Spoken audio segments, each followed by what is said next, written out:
मराठा आरक्षणाचा मुद्दा पुन्हा एकदा महाराष्ट्राच्या राजकारणाच्या केंद्रस्थानी आलाय।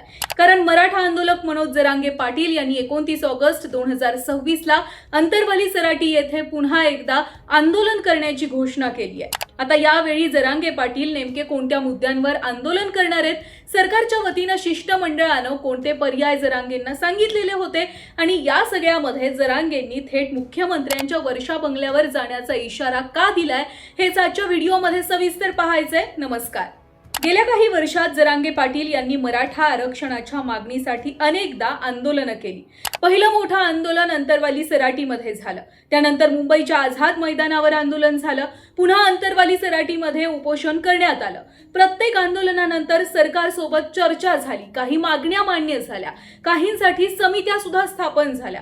मात्र मराठा समाजाच्या सगळ्या मागण्या अद्यापही पूर्ण झालेल्या नाहीयेत। आता 29 ऑगस्टला पुन्हा आंदोलनाची घोषणा करण्यात आली आहे। विशेष म्हणजे यावेळी जरांगे पाटील यांनी राज्यभरामधील सगळ्या मराठा समाजाला अंतरवाली सराटीमध्ये येण्याचं आवाहन सुद्धा केलेलं आहे। त्यामुळे यावेळीचं आंदोलन मोठं होण्याची शक्यता आता व्यक्त केली जाते। पण यावेळी आंदोलनाच्या मागण्या नेमक्या काय आहेत, तर मनोज जरांगे पाटील यांनी शिंदे समितीला सापडलेल्या कुणबी नोंदींच्या आधारे पात्र मराठा समाज बांधवांना कुणबी प्रमाणपत्र देण्याची मागणी केली आहे। याशिवाय सातारा गॅझेटची अंमलबजावणी, प्रमाणपत्र मिळताना येणाऱ्या अडचणी दूर करणं, आंदोलनादरम्यान दाखल झालेले गुन्हे मागे घेणं आणि आंदोलनामध्ये बलिदान दिलेल्या समाज बांधवांच्या कुटुंबियांना मदत देणं या मागण्या त्यांनी केलेल्या। तसेच वैध ठरलेली जात प्रमाणपत्र जात पडताळणी समितीकडून अवैध ठरवल्याच्या प्रकरणांवर सुद्धा ठोस मार्ग काढण्याची मागणी केली आहे।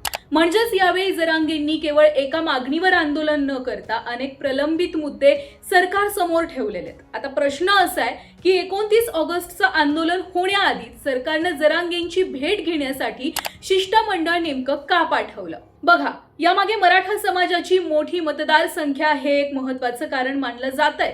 त्यातच राज्यातील अनेक स्थानिक स्वराज्य संस्थांच्या निवडणुका होणं अजूनही बाकी आहे। त्यामुळे मराठा आरक्षणाचा मुद्दा पुन्हा पेटला तर त्याचा राजकीय परिणाम होण्याची शक्यता अजिबात नाकारता येत नाहीये। याच पार्श्वभूमीवर 24 ऑगस्टला सरकारचं शिष्टमंडळ अंतरवाली सराटीमध्ये दाखल झालेलं। या शिष्टमंडळात मंत्री राधाकृष्ण विखे पाटील, उदय सामंत, शंभूराज देसाई आणि आमदार प्रसाद लाड यांचा समावेश होता। जरांगे पाटील आणि सरकारच्या शिष्टमंडळामध्ये सुमारे 1.5 तास चर्चा झाली। बैठकीनंतर मंत्री राधाकृष्ण विखे पाटील यांनी सरकारची भूमिका सकारात्मक असल्याचं सांगितलं। शासनाने घेतलेल्या निर्णयांची अपेक्षेप्रमाणे अंमलबजावणी होत नसल्यामुळे जरांगे नाराज असल्याचं विखे पाटलांनी स्पष्ट केलं। अंमलबजावणीमधील त्रुटी दूर करण्यासाठी पुढील काही दिवसांमध्ये उपाययोजना करण्याचं आश्वासन सरकारकडून देण्यात आलेलं आहे। पण या चर्चेनंतर जरांगे पाटील आपल्या आंदोलनाच्या निर्णयावर ठाम आहेत। त्यांनी स्पष्ट केलंय की केवळ चर्चा करून उपयोग नाहीये, तर 28 ऑगस्ट पर्यंत प्रत्यक्ष निर्णय घ्या आणि त्या निर्णयाची अंमलबजावणी करा, अन्यथा 29 ऑगस्टला अंतरवाली सराटीमध्ये आंदोलन होणारच आणि इथेच सरकार समोरचं आव्हान आणखी वाढतंय।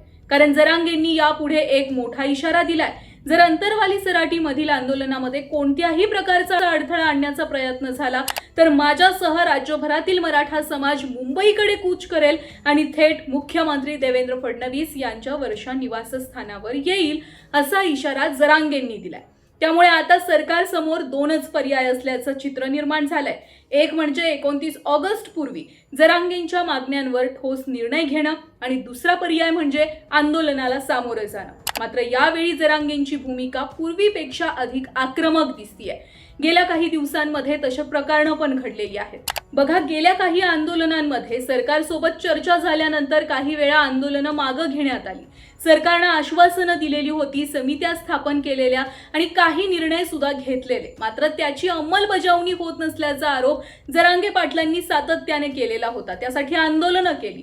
त्यामुळे यावेळी त्यांचा भर एका गोष्टीवर आहे, आश्वासन नकोय तर प्रत्यक्ष निर्णय आणि त्याची अंमलबजावणी हवी आहे। दरम्यान 2029च्या विधानसभा निवडणुकीच्या पार्श्वभूमीवर या आंदोलनाकडे राजकीय दृष्टिकोनातून पाहिलं जात आहे। जरांगे पाटील भविष्यात मराठा समाजातील उमेदवारांना निवडणुकीच्या रिंगणामध्ये उतरवण्याची भूमिका घेतात का याकडे सुद्धा राजकीय वर्तुळाचं लक्ष लागलंय। पण सध्या सर्वात महत्त्वाचा प्रश्न 29 ऑगस्टचा आहे। जरांगे पाटील खरंच अंतरवाली सराटीमध्ये मोठं आंदोलन उभारणार का?